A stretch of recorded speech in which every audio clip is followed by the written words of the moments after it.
Good morning and welcome to the keynote speech of the 2019 Joint International Conference on English Language Learning and Teaching. It is with great pleasure to introduce to you our keynote speaker, Professor Rod Ellis, a name so well known in TESOL through his research and service to the field.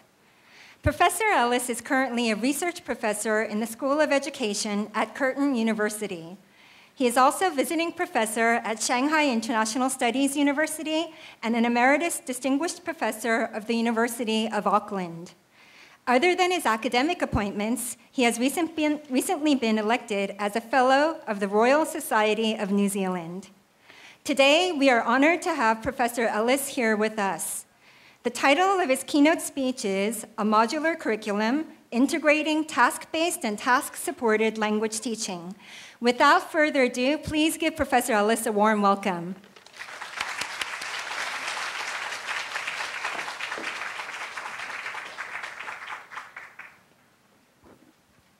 Thank you very much, Hee Kyung. You had a very easy job. You only had to introduce one professor.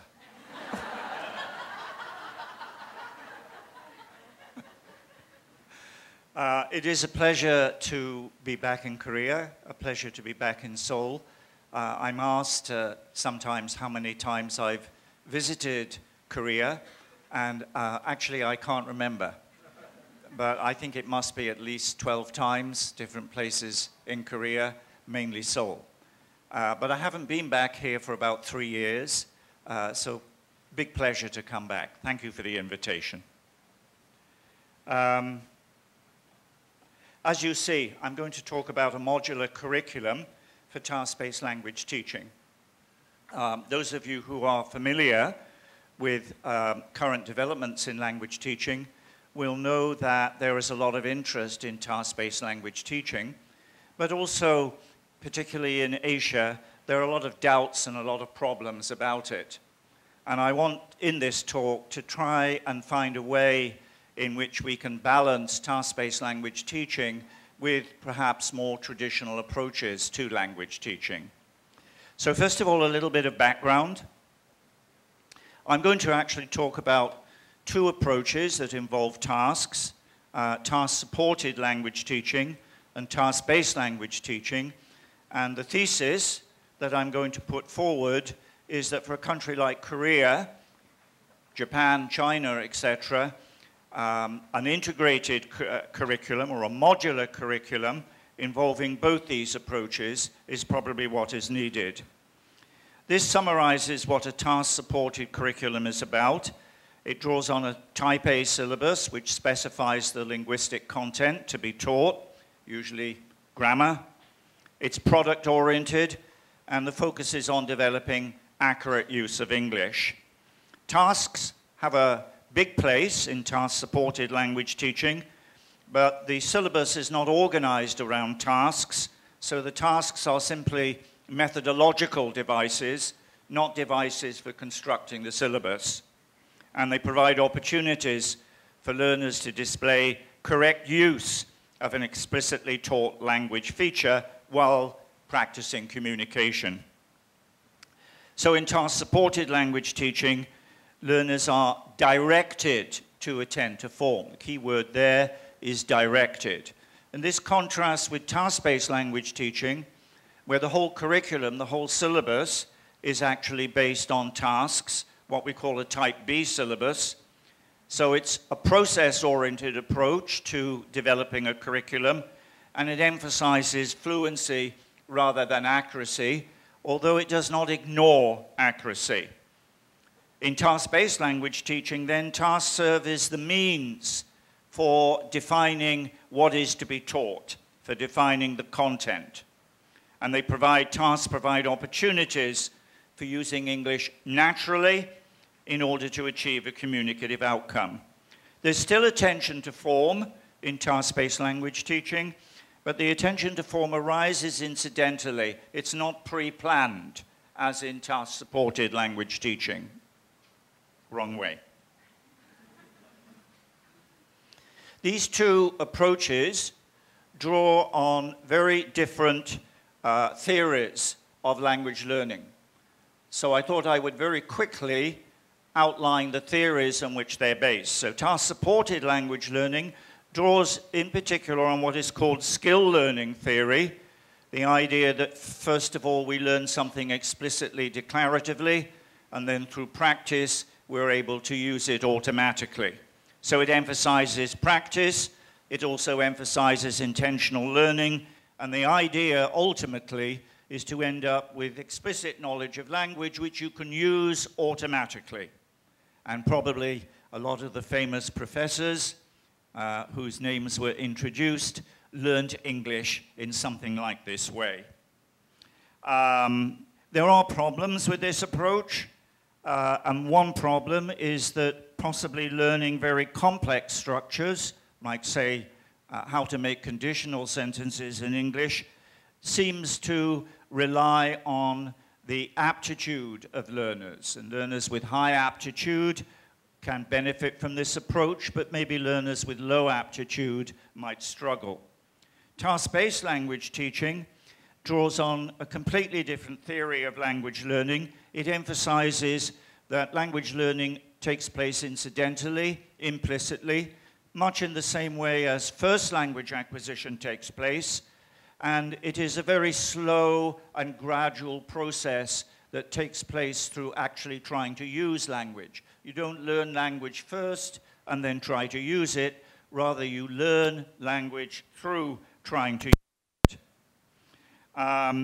One of the problems with task-based language teaching is that the capacity for implicit learning declines with age, because task-based language teaching relies on the idea of being able to learn implicitly and incidentally, like your first language.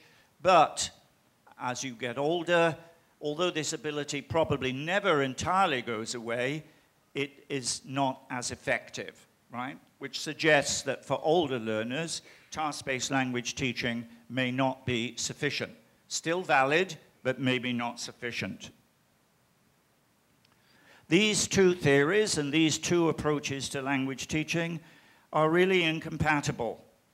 And they differ fundamentally in terms of the role of explicit instruction.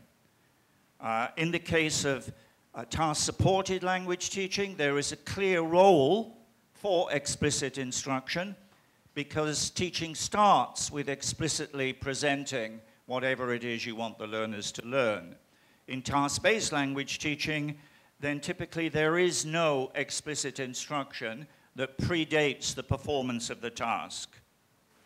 Advocates of task-supported language teaching reject task-based language teaching on the basis that they argue that there is not sufficient evidence for it in second language acquisition to justify it. This is the position that was taken in a famous article that Michael Swan wrote. Other people have argued that there's no evidence that task-based language teaching is in fact more effective than task-supported language teaching. On the other hand, you have advocates of task-based language teaching who reject task-supported language teaching. And they do it on two grounds. First of all, that task-supported language teaching does not take account of the learner's internal syllabus. Now, this idea of internal syllabus comes from second language acquisition research and the idea that the process of learning the grammar of a language is a natural one, involving going through certain natural stages of development, and these natural stages of development cannot be circumvented. And the other reason that TBLT people reject TCLT is that they say it does not result in implicit knowledge. Now, implicit knowledge is crucially important for effective use of a language, English, because without it, you will be hesitant, you will spend a lot of time trying to access your knowledge, and you will have difficulty in communicating naturally and fluently, etc. Okay? So incompatible, these two approaches. So even though I'm going to accept that they are incompatible, I'm going to actually argue that it is still possible to put together a curriculum that will involve the two. Now, the curriculum, therefore, is going to involve combining a product-based approach with a process-based approach. So the task-supported approach is a product-based approach, and the task-based approach is a process-based approach. And you can see here a little photo of one of my mentors, yeah? I'm curious, how many people actually recognize who this is? If you recognize who this is, could you put your hand up? Yeah, rather sad. Rather sad that this person is no longer, his stuff is no longer looked at, no longer read. I sometimes think that the field that we work in is terribly, terribly ephemeral, yeah? This is Christopher Brumfitt, okay? And Christopher Brumfitt was one of the very first people to try to integrate a product and a process-based approach. So it's interesting to look at what his argument is for a product element in a syllabus. He says a syllabus cannot be just a random joining together of elements with no particular cohesion or system, right? He says we cannot have a system, a syllabus that does not have a clear logical system behind it. And he argued that even if a structural syllabus, which does provide a logical syllabus, even though it does not accord with the learner's internal syllabus, this doesn't warrant dismissing it, okay? Quotation again, insofar as we wish to make our language teaching coherent to either learners or teachers, we have little choice but to turn to the systems of linguists, okay? Now this, of course, is a position that strong, pure task-based language teaching people, like, say, Michael Long, would reject, okay? A syllabus will also have to operate in the real educational world. So the real educational world is one where people still have to do tests. Often these tests still have grammar in them, right? And to what extent can you adequately prepare people for such tests using task-based language teaching? But Brumfitt also argues that there is a case for a process element in the system. He goes on to say that language is best memorized when the learner is exposed to suggestion rather than to overt and self-conscious presentation of the system. And this, of course, is what a task-based language teaching aims to do. We have then a product-based syllabus in order to ensure that there are some controls on the activity that take place in the classroom, but it is clear that the syllabus must also contain a process element. So here is the first major argument for a kind of combination between task-supported and task-based. And he went on to suggest how we might integrate the product and the process. So the product element would consist of a structural syllabus, say a list of grammatical structures, a list of lexical items to be systematically taught. This provides a structure for the initial teaching of linguistic tokens, and also it has another purpose. It serves as a checklist to seeing that there is proper coverage of the linguistic system. And then the process element, his idea for the process element was projects, right? The idea of building projects into the syllabus. And this would involve providing input material that was comprehensible, interesting, and then supporting the process element through the presentation of relevant linguistic tokens. And he also argued that corrective feedback played a major role there, right? So this is his idea for combining. And he has this little diagram which shows what he called accuracy work, which draws on the structural syllabus, the product syllabus, and fluency, which draws on the process syllabus, etc. And you can see that if you have 5 years of instruction, the idea is that primarily you focus on accuracy, but as the curriculum goes on, gradually you incorporate more and more fluency work, okay? I should perhaps point out that although I'm sympathetic to Brumfitt's basic argument, his particular model is not the one I'm going to support, okay? All right. I'm now going to very briefly present the theory of instructed language learning, which I first presented in a book edited by my namesake, Nick Ellis. Yeah? Nick Ellis. People ask me, am I related to Nick Ellis, right? If you looked at Nick Ellis and you looked at me, you would realize that we are not related, yeah? He is tall and handsome. I am neither tall nor handsome, but I do have more hair than Nick Ellis. Okay? So this is my theory of instructed language learning, which was in a book edited by Nick Ellis, published in 1994. And this was based on the distinction between implicit knowledge and explicit knowledge. So I argued that implicit knowledge is primary. This is the kind of knowledge that we have of our first language, and it's the kind of knowledge that we can still develop in a second language.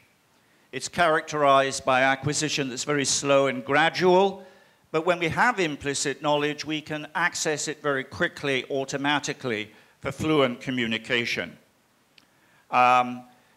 Implicit knowledge can still involve a degree of consciousness because we need to notice new linguistic features that we're exposed to in the input, and we need to notice the gap between what we hear in the input and what we say ourselves, the difference between the correct input and the difference between the errors that we produce in our own speech, right? Explicit knowledge is secondary. So I'm arguing that implicit knowledge is primary. If you want to develop true fluency, true ability in a language, you've got to develop implicit knowledge, right? But I'm arguing that explicit knowledge has a role. It's still it's an important part of language proficiency, and we actually need explicit knowledge in certain kinds of formal language work, such as writing, for example, academic writing. I use a lot of my formal knowledge of grammar to constantly monitor the sentences that I write, okay? It has a role to play. The problem with explicit knowledge is that typically it can only be accessed through controlled processing, although it probably can be automatized to some extent. And explicit knowledge is typically learned through explicit instruction, okay? Second language proficiency, therefore, in this model that I'm developing, involves developing implicit knowledge. That should be the main goal of any language teaching program. But explicit knowledge is also important, and it's important in a number of ways.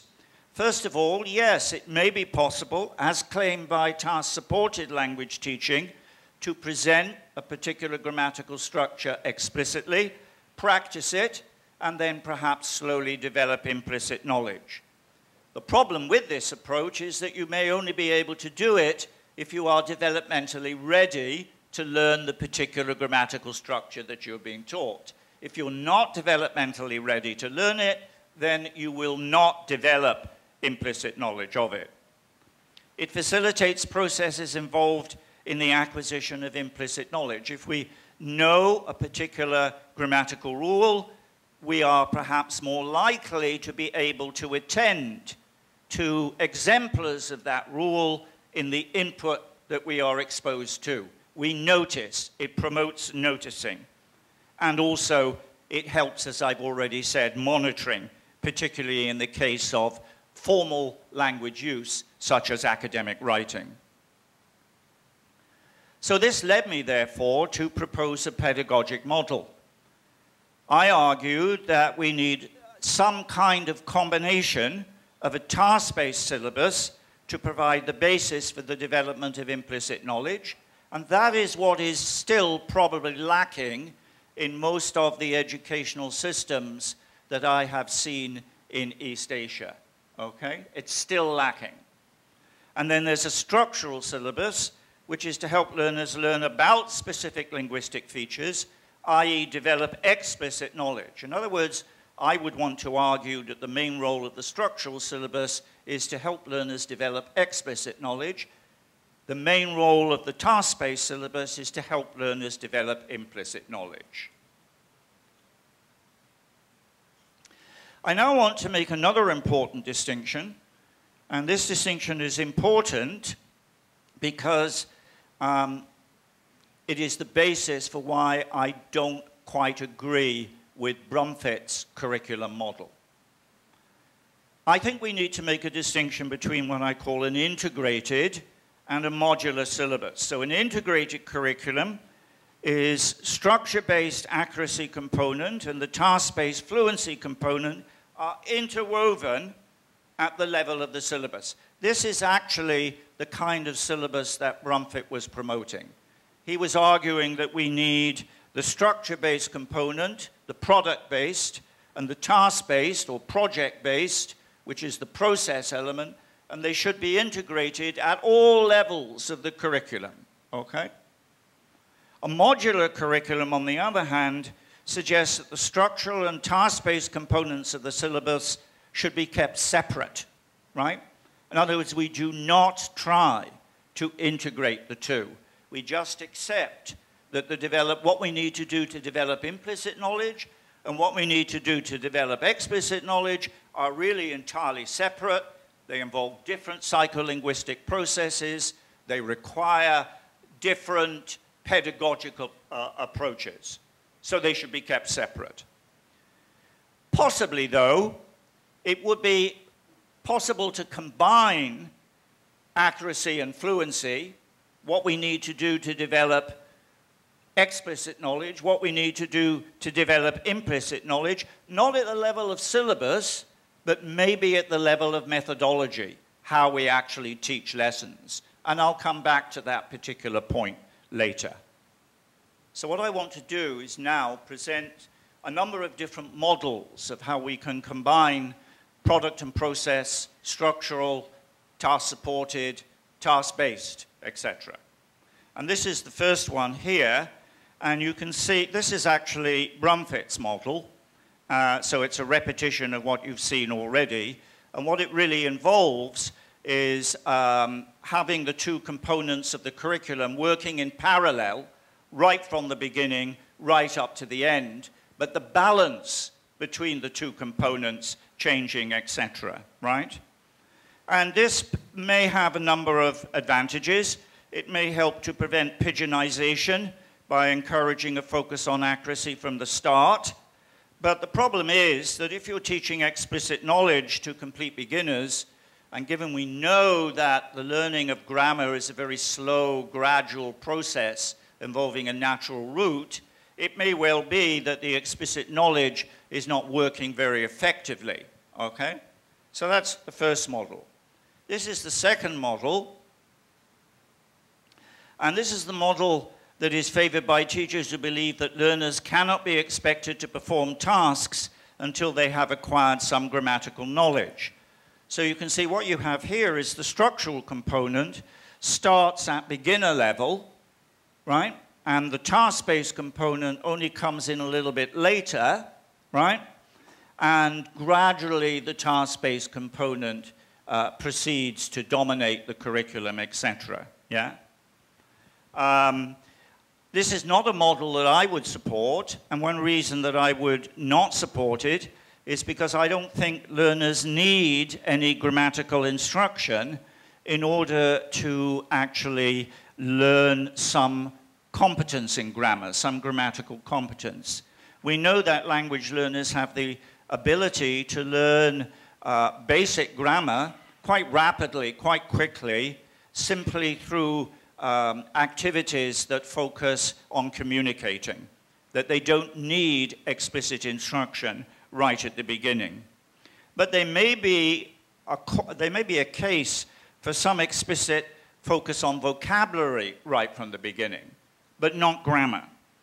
And in the early stages, incidental acquisition needs to be prioritized through the performance of tasks from the start. So what this is basically saying is that you have a fluency first approach and an accuracy later. And this reverses what we saw on the previous one, where you've got really a combined approach there. This is the model I favor. Again, we have two different modules. We have a task-based component, and we have a structural component.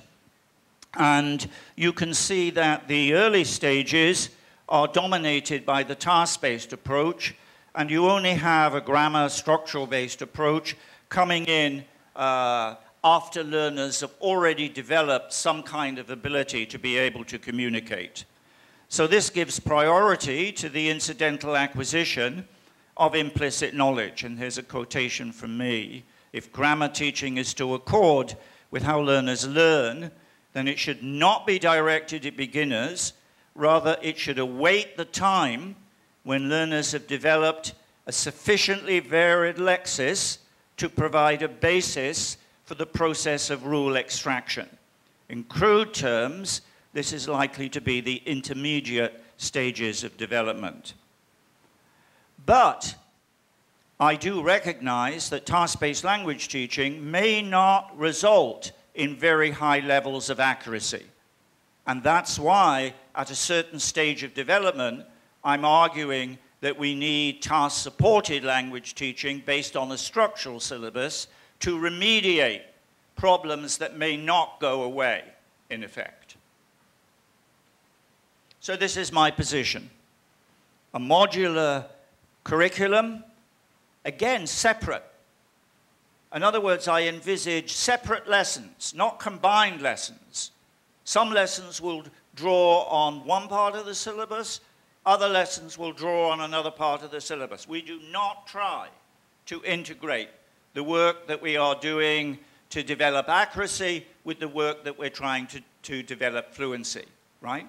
We keep them separate.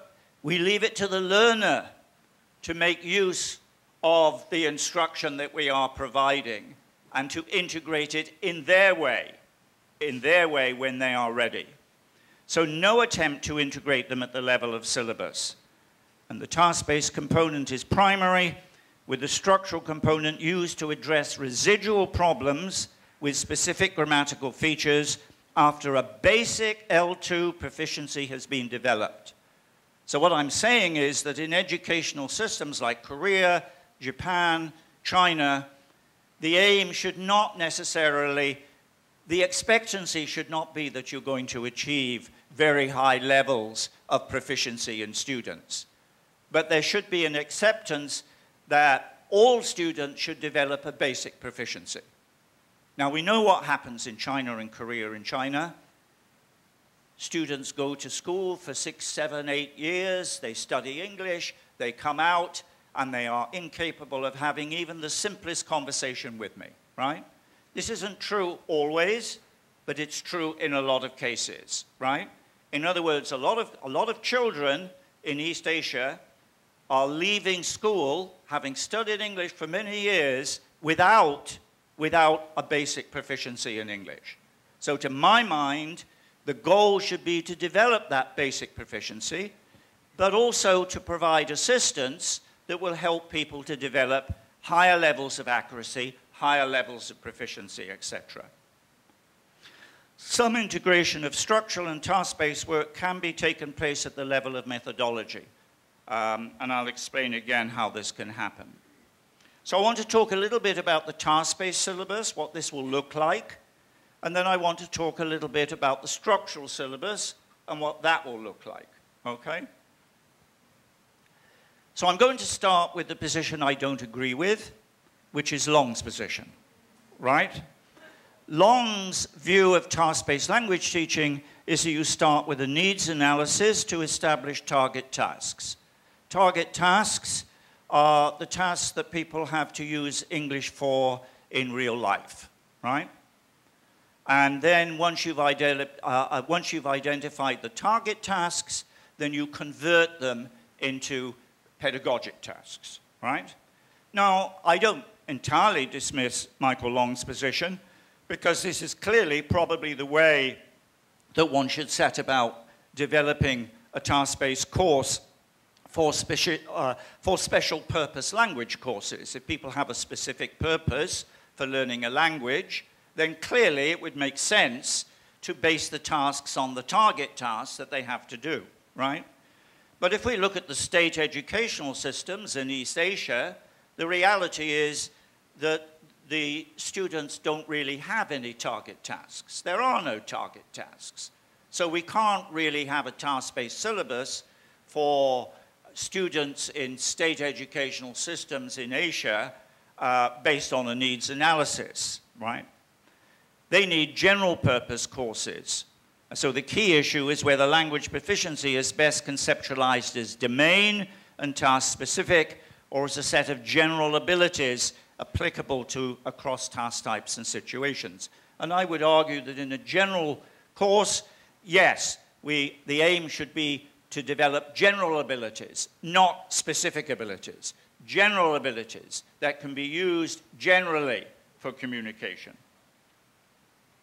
So this is the alternative approach, which is the approach that I would favor, which is to focus on interactional authenticity rather than situational authenticity. And what does this mean? Well, situational authenticity is based on real-life tasks. Develop the target tasks and then develop tasks that reflect those real-life needs. That's situational authenticity. Interactional authenticity is tasks that will engage learners in the types of communication that they need to participate in general, right? And I think that this is best done through selecting topics that motivate learners' engagement with tasks. And one of the developments in research in task-based language teaching has been to try to focus on exactly what it is that gets learners to engage effectively with tasks. And in the case of task-based courses based on academic subject content, topics can be derived from the relevant subject syllabi. So I would argue certainly for most contexts in East Asia, not all, but most, Long's approach is not workable, not relevant, and that we need to focus on a task-based approach that aims to develop general language abilities rather than specific abilities. General versus specific task types. Specific pedagogic tasks to be performed or just general types? I've really just answered this question. I've argued that in most teaching contexts, we should not be focusing on specific pedagogic tasks, but general types. Probably the best attempt to actually do this is one of the first attempts to introduce task-based language teaching, in this case in India, by Prabhu. And Prabhu argued that general tasks are best suited, and his approach for deciding which task to use was to first of all think about the topic of the task, and because he was looking at first-year high school students, he tended to choose topics that were relevant to their school subjects or relevant to general life, such as maps, school timetables. And then he also identified the particular operations that a task stipulates, such as finding or naming or describing specific locations on a given map, constructing class timetables from instructions and descriptions. These were his examples of tasks in a general task-based syllabus. If we are constructing a task-based syllabus, the big issue is how do we decide which tasks to start with, which ones to do later, which ones later, right? So the big issue in task-based language teaching is grading tasks and then sequencing them according to some notion of difficulty, right? I would argue that we actually need to think about two types of grading, what I call vertical grading, which is sequencing the different general task types, and then horizontal grading, which is sequencing according to the difficulty of the operations involved in the particular general tasks that we include in the syllabus, okay? So I can give you here a very simple example, yeah? We've got the task types, which is our vertical way of sequencing tasks. So we might start with clock faces, monthly calendars, school timetables, and then we have the horizontal grading of tasks, where we choose operations that will vary in terms of the difficulty that they will pose for learners. So in the case of clock faces, we might look at relating days to days of the week, later on calculating durations from movements of the clock's hands, stating the time on a 12 and a 24-hour clock. Arguably, these get progressively difficult. Similar with monthly calendars, similar with school timetables. So, we need some principles to guide the vertical sequencing and the horizontal sequencing. These are the principles that I suggest for your vertical sequencing. Familiarity with topics. Start with topics that are more familiar, move towards topics that are perhaps less familiar to students. Another principle, which is one that Prabhu advanced, is start with information gap tasks, move to reasoning gap tasks, and move then to opinion gap tasks. So the type of task also affects the complexity of the tasks. Another general principle that I've been writing about and talking about quite a lot is the distinction between input-based tasks, which are closed, and output-based tasks, which can be closed or open. Input-based tasks are tasks that do not require learners to produce, not to speak, not to write, right? They require listening, they require reading. Output-based tasks are tasks that clearly do require speaking or writing, etc. And I think that this provides us with a very general idea about how to set about devising a task-based syllabus. Clearly, with beginners and very low proficiency students, we need to focus on input-based tasks. As their proficiency increases, through listening, through reading, we can begin to use output-based tasks with them. So 3 principles for vertical sequencing. Horizontal sequencing principles, I'm going to draw again on Prabhu, who suggested a number of factors that should be considered in horizontal sequence: the amount of information to be handled, the nature of the reasoning needed, the precision needed in interpreting information and reaching outcomes, and the degree of abstractness of the information involved. Right. Perhaps, though, the most detailed attempt to develop the factors that influence task complexity and that are relevant to horizontal sequencing are those developed by Peter Robinson. And I'm not going to go over this in detail, but if ever you are in the process of wanting to investigate how to design a task-based syllabus, you would need to familiarize yourself with Peter Robinson's work. He identifies a number of factors that influence the complexity of different tasks. And currently there's a lot of research based on his model trying to identify whether the factors that he argues influence task complexity do in fact result in more complex tasks and influence production. This is an example of horizontal sequencing, right? So we might have a task, and the first task is done with no require for reasoning, and students have time to plan. And then a similar task on the same topic is done with no reasoning and no planning time. And then the third task is some simple reasoning is required, but no planning time. And then the more complex task is where you have to produce complex reasoning for what you're doing and still no planning time. So looking at these 2 factors, and these are only 2 of many, right? We might be able to develop a pattern for horizontal sequencing. There are a lot of problems with Robinson's approach, and again, it's not an approach that I am entirely convinced with. And the problem is the second paragraph that you can read here.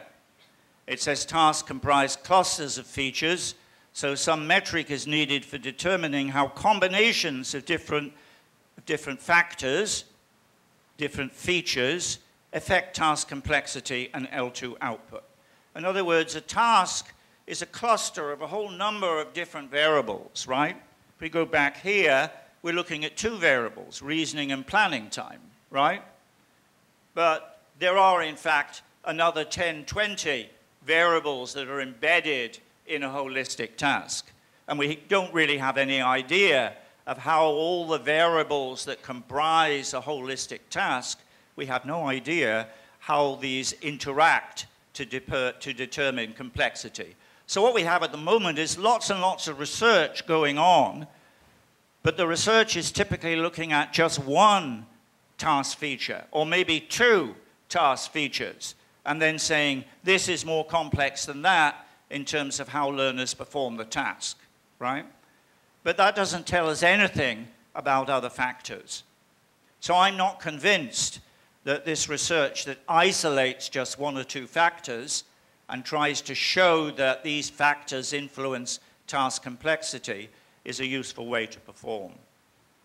Just some general comments about sequencing tasks. I don't think there's any algorithm for selecting tasks and grading them vertically and horizontally. I've suggested some ideas, but these are ideas only.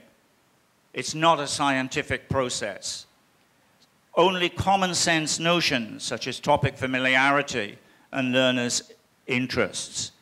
So I would argue that for now, if you're developing a task-based syllabus, we do not have a clear set of principles that is going to enable us to decide which task to do first, which next, etc. But what we do have is some general principles which, combined with teachers' own experience, materials developers' own experience, can help them to develop a task-based syllabus. A little bit now about the structural side. This is the other module. The first thing I would want to ask is that if we are going to have a structural module, and if I'm right, you accept my model, the structural part, the structural component does not come in until several hours after learners have started to learn English. Because initially, the syllabus is entirely based on the task-based module, right? So it only comes in later. So if it comes in later, what should the structural component consist of? Should it be a checklist or should it be a syllabus? Now, what's the difference between a checklist and a syllabus? Well, a syllabus specifies the order in which you actually teach things.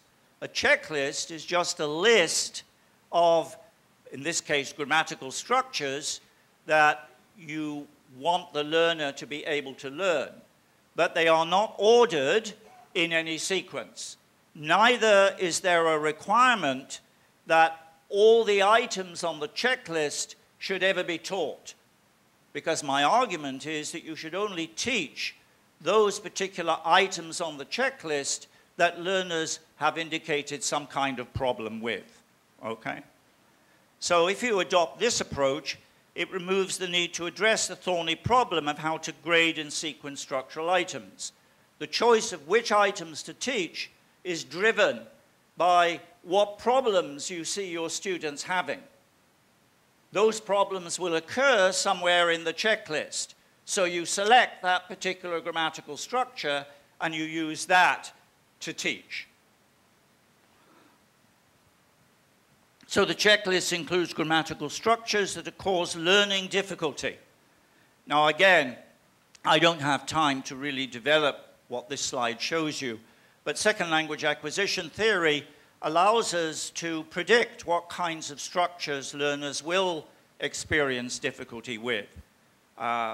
Overshadowing, where two cues are associated with an outcome, and the more subjectively salient of the two cues overshadows the weaker, right?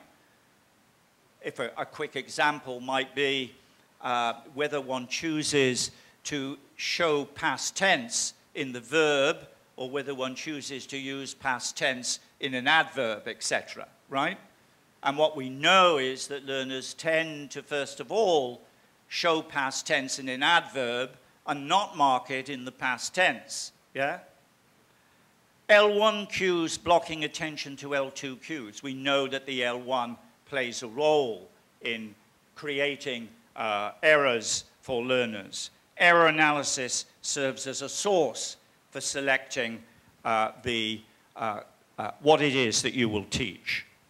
So using the checklist, by observing how teachers perform tasks, teachers can obtain information about what linguistic forms learners fail to use, try to use, but not accurately. In other words, when it comes to the structural component, there is no predetermined order in which you are going to teach the structures in the structural component. It's driven entirely by the problems that you see your students having. I've reached my conclusion. The case for a modular curriculum. A curriculum must be compatible with how a language is learned.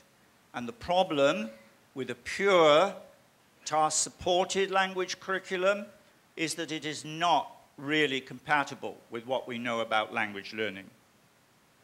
But I have argued that there is a need for a structural component to help learners overcome the linguistic problems that they will continue to experience later on, and perhaps also to help them develop automatic explicit knowledge. I argue that these two components are complementary, helping to develop both implicit and explicit knowledge respectively. And I've also suggested keep them separate. Stop playing this game that you as a teacher or as a material writer can somehow integrate these two totally separate things, because I don't think that you can. And I think it's much better to just keep them separate. Think, what do we need to do to develop fluency, implicit knowledge? What do we need to do to develop accuracy, explicit knowledge, and keep them separate? And let learners use their own clever minds to do the integration. Stop trying to do the integration for them. I would argue that a modular curriculum is practical because it acknowledges that in many educational contexts where traditional approaches to language teaching are firmly established, it's more compatible with that because it still has a structural component. It still takes cognizance of the fact that there may be traditional examinations that students need to do. That is my last slide. Thank you for listening.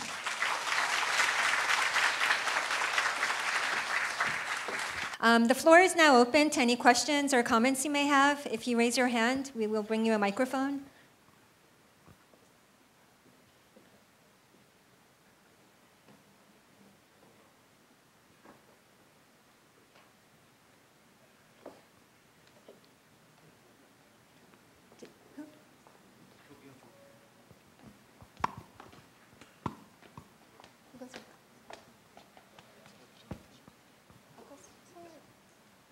I'm sorry, we missed you. Oh, over there. Okay.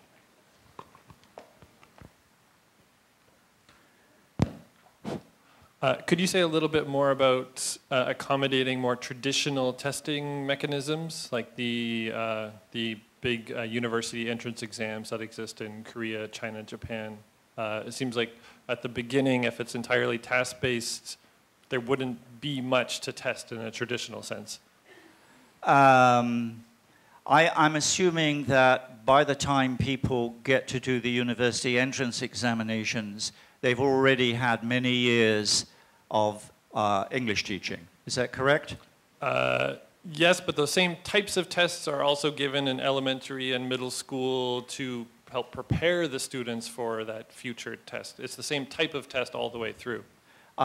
In Korea, China, and from 2020, even in Japan, always the slowest, isn't it? Eh?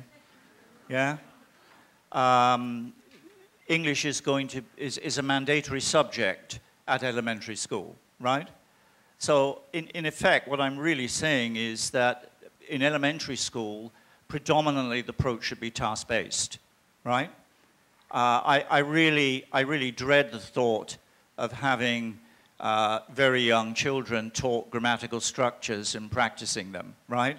I think an engaging task-based approach is by far the more appropriate for the elementary school, right?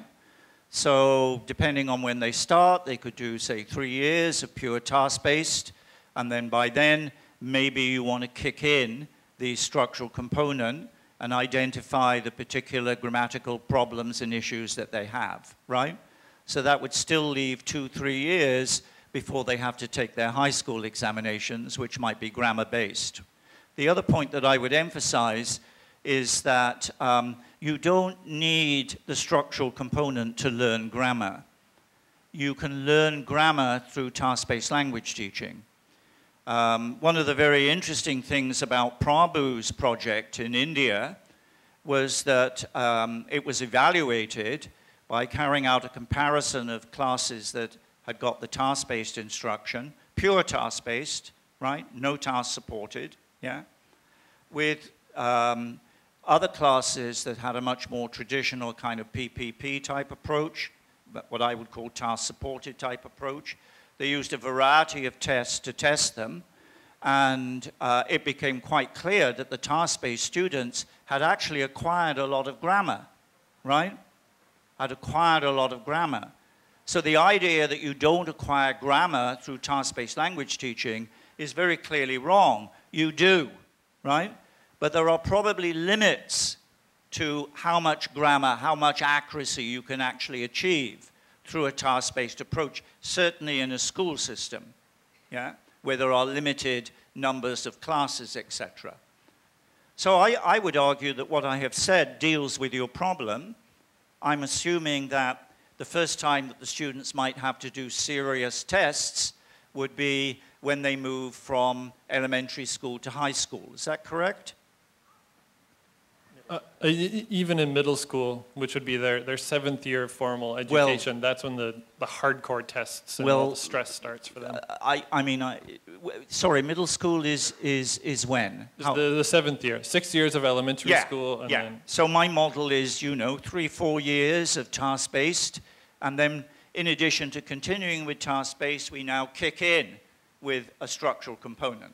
So that would prepare them for middle school examinations. Okay? I mean, it's a fallacy that the only way to prepare students for examinations is through structural language teaching. It's a fallacy, because people do learn grammar through doing task-based language teaching. My point is that probably they will continue to have problems with some grammatical structures. That's when it may be useful and helpful. Okay?